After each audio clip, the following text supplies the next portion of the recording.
हमारा second lecture of some basic concept of chemistry start होता है। हमने लास्ट टाइम एलिमेंट पे रोका था। तो देखो भाई, एक सेकेंड। हाँ, तो अब देखो एलिमेंट्स के बारे में हमने कहा कि क्या है भाई वो चीज़। तो पहली बात तो टोटल एलिमेंट्स हमारे पास 118 होते हैं। ये एलिमेंट्स सारे जो एलिमेंट होते हैं वो भी सेम टाइप के एटम से मिलकर बने हुए होते हैं, ठीक है। और different element, different atomic number, simple सी बात है। अब देखो हम एक एलिमेंट को रिप्रेजेंट कर रहे हैं एक्स से, तो तुम्हारा जो ऊपर लिखा जाएगा वो मास होगा, जो नीचे लिखा जाएगा वो होगा तुम्हारा एटॉमिक नंबर, ठीक है। और मास को हम और क्या लिख सकते हैं, जो हमारे पास प्रोटॉन होते हैं और तुम्हारे जो न्यूट्रॉन होते हैं उसे हम मास कहते हैं। Number of proton and number of neutron equals to your mass number, और सिर्फ number of proton is your atomic number, ठीक है। ये सिर्फ यही बताने को है। मान लिया चलो एक हाइड्रोजन का लेते हैं हम, तो एटॉमिक नंबर क्या है उसका, वन नीचे लिखा हुआ है, मास नंबर जो ऊपर लिखा हुआ है भाई सेम करते जाओ, अब कुछ नहीं। हाँ, अब कह रहे which of the following pair are both elements, कौन से इनमें से एलिमेंट्स हैं भाई बता लो। तो भाई ये तो कंपाउंड है, ये भी कंपाउंड है, ये एलिमेंट्स है, ये कंपाउंड है, ये एलिमेंट है, ये कंपाउंड है, ये मॉलिक्यूल है। तो भाई your answer will be carbon and copper. अब can choose the correct answer from the multiple choice given above. क्या सल्फर और कार्बन क्या है, एलिमेंट ही तो है। अच्छा, इनमें ये तुम पीरियोडिक टेबल के हिसाब से कर रहे हो, चलो कोई बात नहीं। नोबल गैस नहीं है ये तुम्हारे मेटल भी नहीं है, ना कि मेटलॉइड हैं, ये तुम्हारे हैं नॉन मेटल। तुम आगे ऑर्गेनिक में पढ़ोगे तब समझ में आ जाएगा, ठीक है। वैसे नहीं याद कर लो, बहुत बेसिक चीज़ें ज़्यादा लोगों को पता होती नहीं, पता तो याद कर लो, इतना घबराने वाली कोई बात नहीं है। Which of the following statement about element is incorrect. Element के बारे में गंदी बात कौन सी है भाई। All element are made up of atoms. हाँ भैया, एलिमेंट से एटम से ही बने होते हैं तुम्हारे element. Element can be broken into the simpler substance by the by नहीं, एलिमेंट तुम्हारा और उसे हम ब्रेक नहीं कर सकते हैं, बिल्कुल नहीं कर सकते हैं, ठीक है। यही तुम्हारा गलत है। कह रहे एलिमेंट्स में एग्जिस्ट एज एटम और मॉलिक्यूल, जैसे तुम्हारा हाइड्रोजन है, ये तुम्हारा हाइड्रोजन का मॉलिक्यूल है। हाँ भी, each element is represent by the unique symbol. हाँ, कार्बन का सी, कॉपर का C U, they have a unique name. कोई एक जैसा नहीं हो सकता, सी नहीं हो सकता, ये कहना चाह रहे हैं।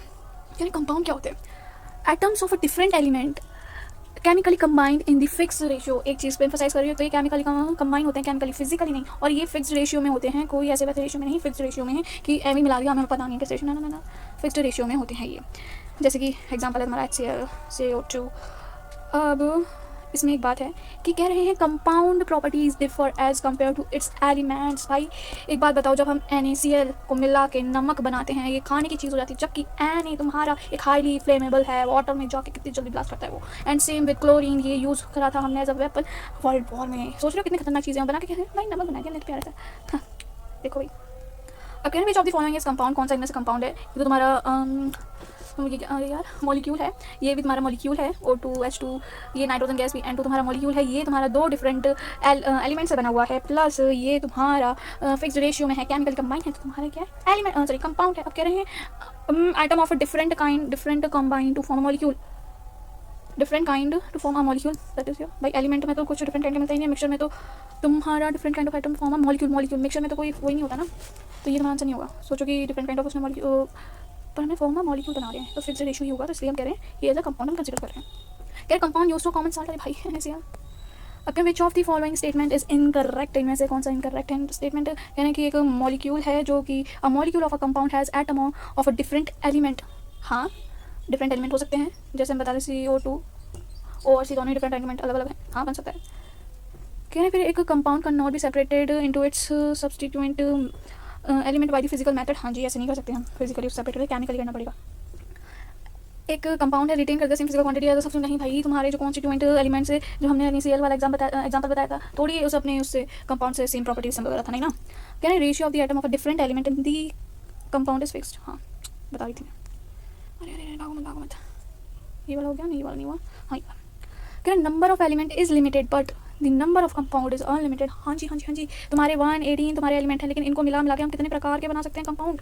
तो इसलिए कह रहे हैं कि 2 और more than element combine form a compound. Yes, this is the reason, यही तो रीजन है भाई इसका, कि अलग अलग कंपाउंड से हम कितने, सॉरी अलग एलिमेंट से कितने सारे कंपाउंड बना सकते हैं। 118 है भाई, उसके कितने कॉम्बिनेशन बनाते जाओ तुम। विच of the following statement is true, कौन सा ट्रू है भाई कंपाउंड के बारे में, कौन सा। यानी they are separated by physical method. नहीं, अभी पीछे क्वेश्चन में भी आया था, ये गलत है।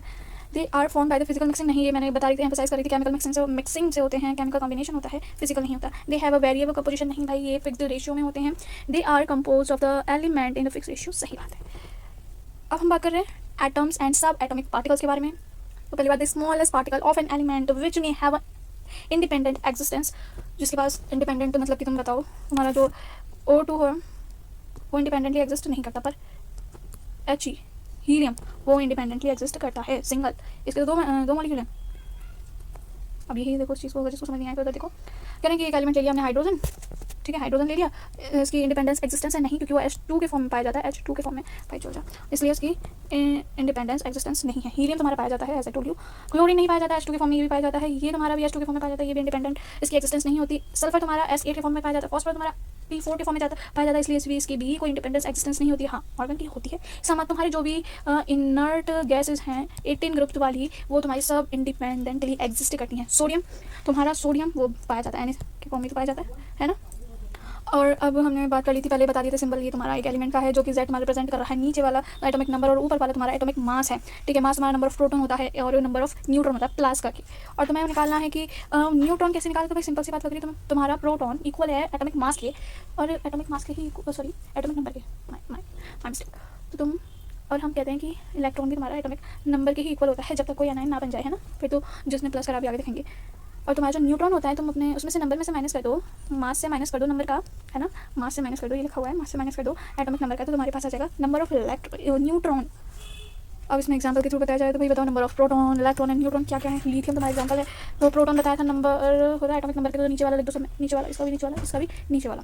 अगर 7 इलेक्ट्रॉन, क्योंकि अब ये कोई आयन नहीं तो सेम आ जाएंगे, Z के इक्वल हो जाएंगे। हम बात कर रहे हैं न्यूट्रॉन की, न्यूट्रॉन मतलब तुम्हारा A माइनस Z, है ना, तो A तुम्हारा ऊपर है, Z तुम्हारा नीचे है, माइनस कर दो 4 आ जाएगा, इसको माइनस कर दो 22 आ जाएगा, इसको सॉरी 12 आ जाएगा, इसको माइनस कर दो तुम्हारा 35 आ जाएगा। ये माइनस करो, देखो करो, समझो, एक बार हाथ से लिख के देखो भाई, अगर समझ में इतनी सी भी चीज़ नहीं आ रही है तो काम की जरूरत है तुम्हें बहुत ज़्यादा। अगर मॉलिक्यूलर यूनिट्स सब एटॉमिक पार्टिकल, एलिमेंट और compound, the smallest particle must have independent existence. ये देखो अभी इधर, ये छोड़ो तुम, ये देखो इसमें कह रहे हैं हमारा जो हाइड्रोजन है, पहली बात तो इंडिपेंडेंट एग्जिस्टेंस तो होती ही नहीं है, इसलिए तो H2 फॉर्म में लिखा जाता है। तो इसमें कितने नंबर ऑफ एटम्स हैं, इसके 1 मॉलिक्यूल में 2 नंबर ऑफ एटम्स हैं। भाई क्लोरीन में भी सेम, इसके 1 मॉलिक्यूल में 2 एटम्स हैं, इसके एक मॉलिक्यूल में एक ही है। हीलियम का, एज आई टोल्ड यू, सारे आर्गन सारे इनर्ट गैस तुम्हारी इंडिपेंडेंट एग्जिस्टेंस रखते हैं। O2 भी तुम्हारे एक मॉलिक्यूल में 2 हैं एटम्स। तुम्हारा सल्फर भाई उसके एक मॉलिक्यूल में 8 है भाई, 8, ठीक है। फॉस्फोरस तुम्हारा एक मॉलिक्यूल में 4 एटम्स रखता है। तुम्हारा नाइट्रोजन भी एक मॉलिक्यूल में 2 एटम्स रखता है।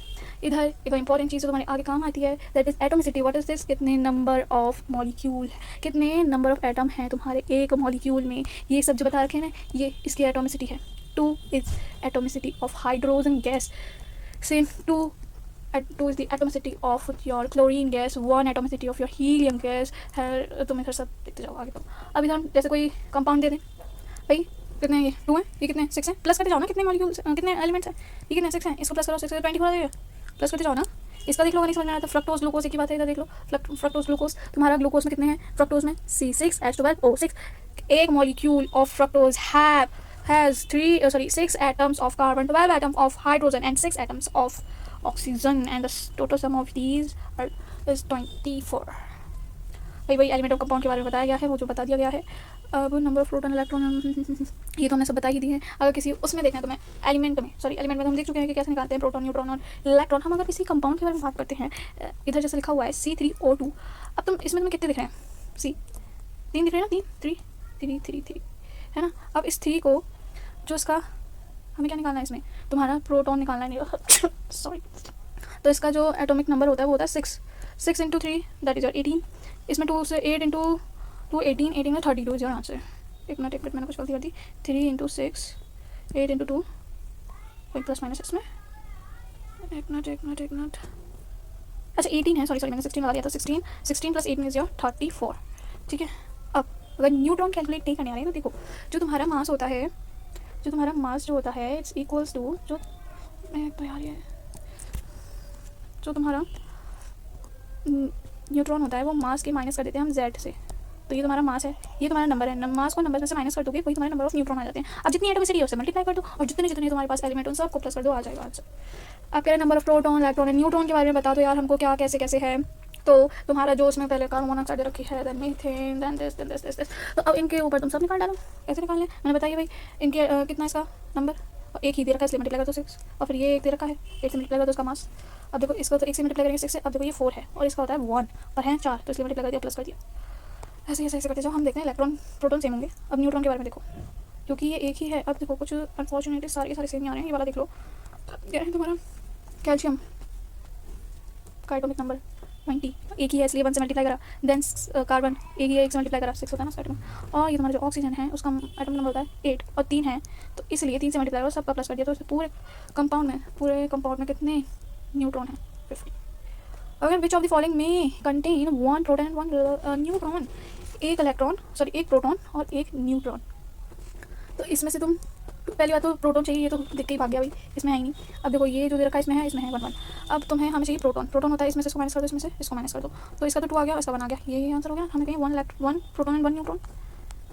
ये क्वेश्चन अच्छा है, ये लोगों को नहीं आ पाता है। सुन लो मेरी बात, इसमें क्या है, एक ग्राफ है जिसमें प्रोटॉन प्लॉट कर रखे हैं किसके किसके, और नंबर ऑफ वाई एक्सिस में तुम्हारे नंबर ऑफ न्यूट्रॉन है और एक्स एक्सिस में तुम्हारे नंबर ऑफ प्रोटॉन है। तो बताइए तुम्हारा हाईएस्ट नंबर ऑफ न्यूट्रॉन किस में होगा, और ये जो एच है तुम्हारा हाइड्रोजन है, और बाकी सब ए जी से लेके सब तुम इसमें से देख लेना। इसके सामने तो ग्राफ को पढ़ना नहीं आता, क्या बात है, आता है ना। इसके हमें तो न्यूट्रॉन चाहिए, कितना अच्छा सिंपली दे रखा है। इसके आगे ए के 2 है, सी के 4 है, डी के 6 है, ई का 8 है, एफ का 10 है और जी का 12 है। ये आगे अब जितनी एटॉमिसिटी है सबको मल्टीप्लाई करो, सम कर दो, कंपाउंड का काम खत्म।